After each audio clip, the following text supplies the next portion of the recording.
Well, we in Austria, we have quite a long history now in cluster-orientated economic policies. We have now about 17 years of experience, and we started out in our strong branches in our region, like the automotive cluster, like plastics, like machinery and mechatronics.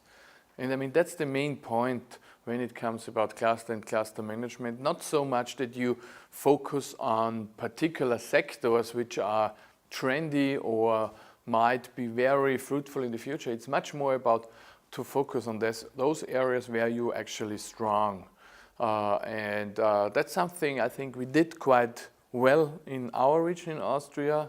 And that's also something I advise every other region, just also in Russia, that you don't look too much to other regions, other countries, what they do regarding branches, but rather look in your specific area, what you have there.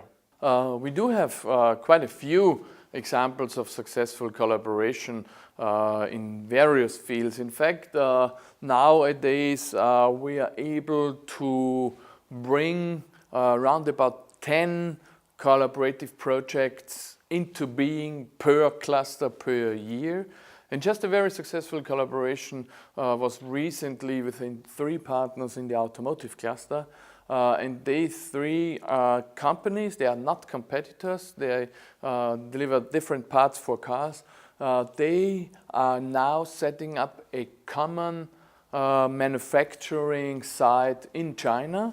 Not because they want to go to China, but it's more or less their customers are forcing them to go to China. And they actually don't have really a big choice in just go there or wait until their customers find new suppliers within there.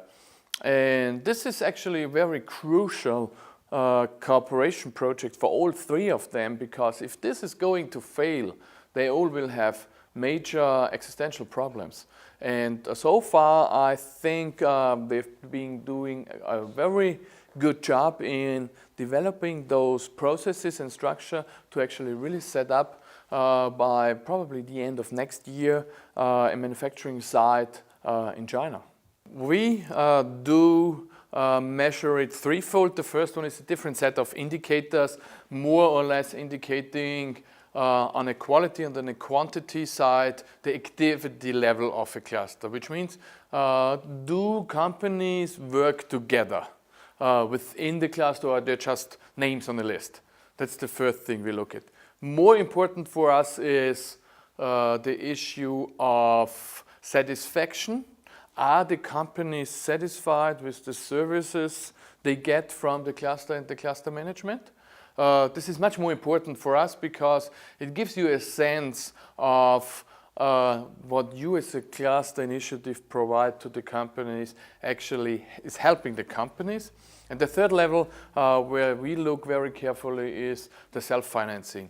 Are the companies ready to pay, at least partially, for this kind of services they get from the cluster initiative? And for all of those 3 levels, a core issue of activity, a core issue of satisfaction, customer satisfaction, which is also represented in the willingness to pay, it's of course trust. It's about trust in collaborating with other ones. It's about trust in your service organization as a cluster management, and it's about trust between each other. So that is a core element, but that's very hard, of course, to obtain.